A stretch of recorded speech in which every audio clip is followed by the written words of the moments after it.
Los buenos días a toda la República Dominicana. Aquí se inicia El Despertador a través de Color Visión y todos los medios informativos del grupo SIN.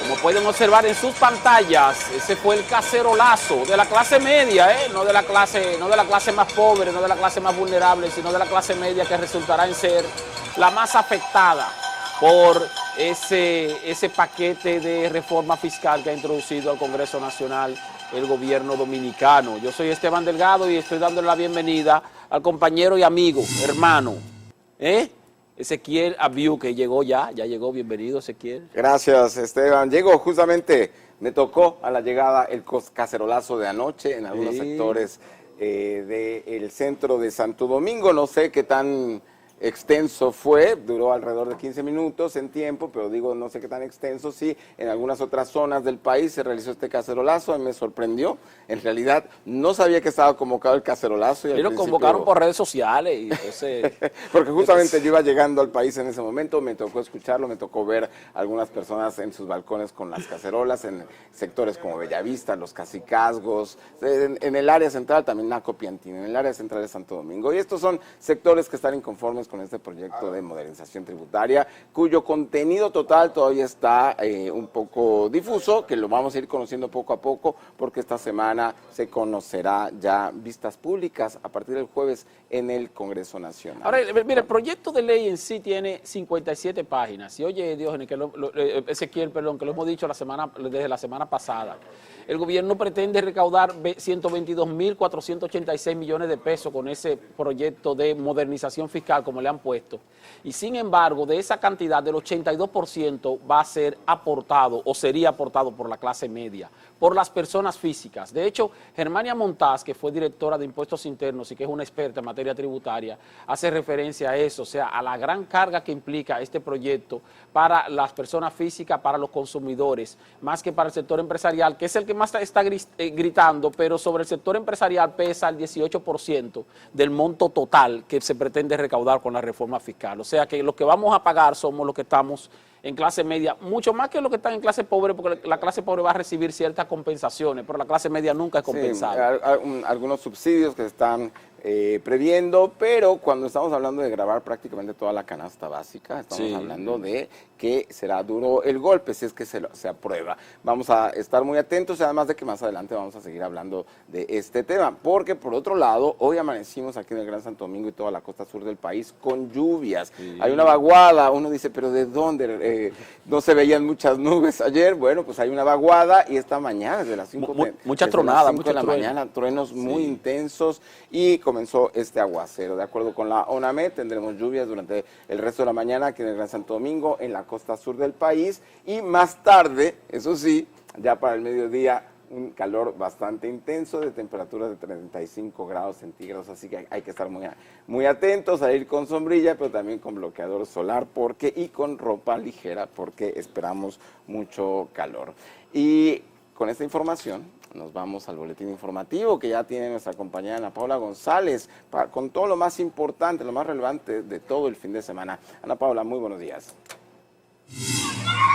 En reclamo de justicia continúan familiares de una mujer que falleció atropellada por el conductor de una jipeta en Ciudad Juan Bosch, en Santo Domingo Este. Afirman que no hay nadie detenido por el caso, pese a que el conductor ya fue identificado. Y otro acontecimiento trágico, un hombre que había salido de su trabajo y se dirigía hacia su casa en una motocicleta murió la noche del viernes tras ser impactado por otro cuando este último, que también murió, participaba en una carrera clandestina conocida como Gacela. El Consejo Presidencial de Transición de Haití pidió a la República Dominicana respetar sus compromisos internacionales en materia de repatriación y que ponga fin a las deportaciones que calificaron como brutales y racistas. El Papa Francisco instó el domingo a no olvidar a los haitianos y pidió el compromiso de la comunidad internacional para construir la paz y la reconciliación en ese país. O sea, y tenemos algunas de las informaciones más importantes a las que estamos dando seguimiento, como este accidente en el que perdió la vida una persona en Ciudad Juan Bosch. Están investigando, se dice, entre otras cosas, que el conductor es un menor de edad. Y por otro lado, pero mira, durante el fin de semana... Hay un tema ahí, no, quisiera detenerte ahí con el asunto ese del incidente en la Ciudad Juan Bosch, donde fueron atropelladas 3 personas, Resultó muerta una dama, pero fueron 3 los lesionados. El asunto es que hay una versión que da cuenta de que el conductor del vehículo es un menor de edad, que es supuestamente hijo de una jueza llamada Mari Berenita Ramírez Jiménez. Yo quisiera que esa sea la verdad, que esa sea la realidad. O sea, que si ciertamente era un niño, un menor de edad quien conducía la jipeta, que sea así porque es verdad. Porque a veces se dan situaciones, Diógenes, Ezequiel, perdóname, y no voy a decir que este sea el caso, en que personas incurren en incidentes de esa naturaleza y luego buscan la manera de que otro se haga responsable para ver si la pena resulta menor. No digo que este sea el caso, pero si ese fuera el caso, no tiene forma de calcularse el daño psicológico que usted le causa a un menor de edad cuando usted le pide que se haga responsable de un hecho que tal vez no fue su responsabilidad, porque va a vivir eternamente toda su vida con ese ejemplo de irresponsabilidad y de evasión de responsabilidad de parte de sus padres. No digo que este sea el caso.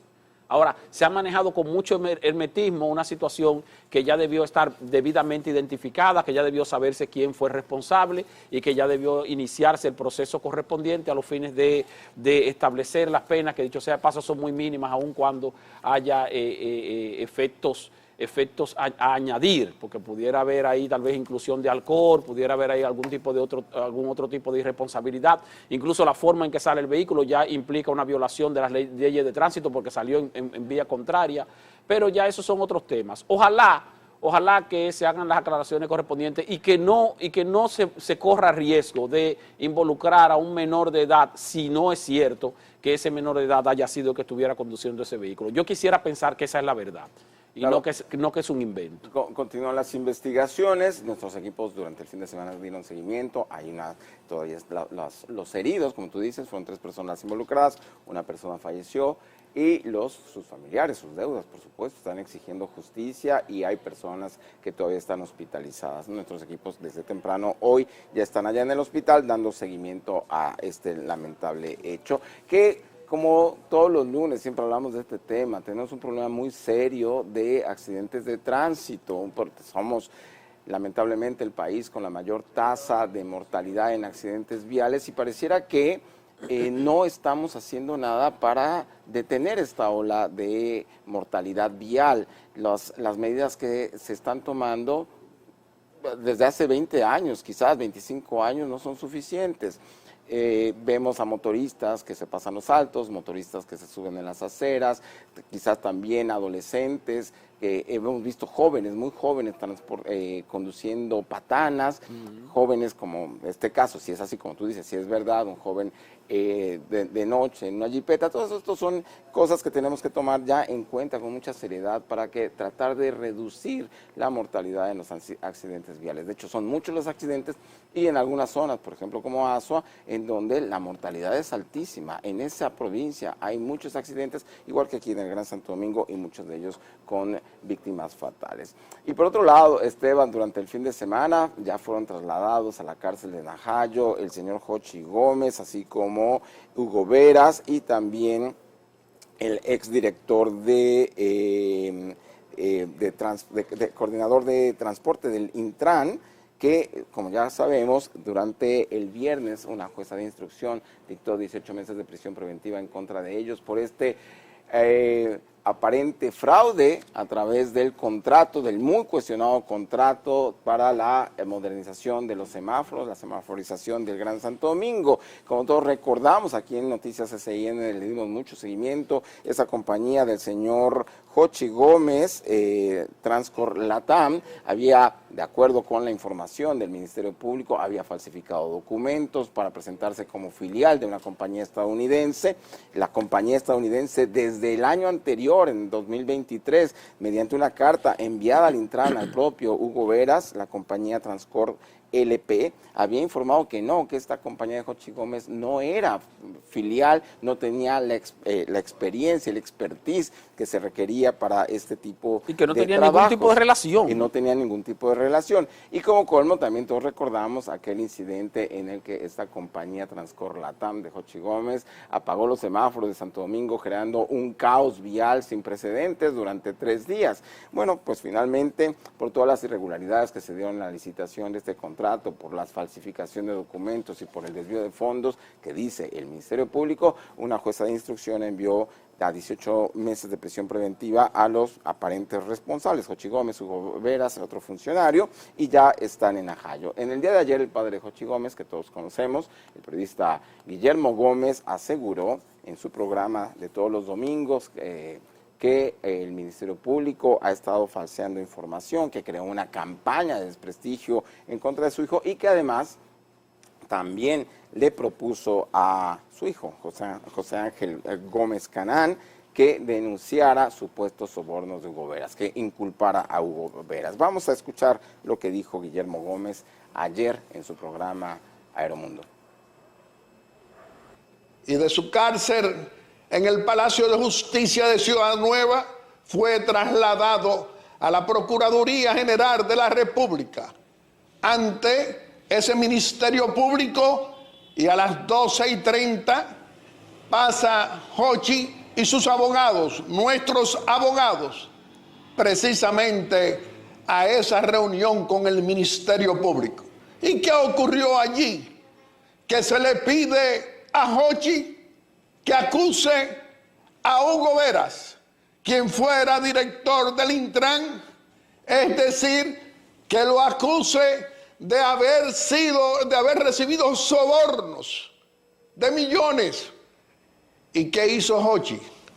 Dijo que no hacía eso y que además él no podía hacer algo de esa naturaleza porque no ocurrió.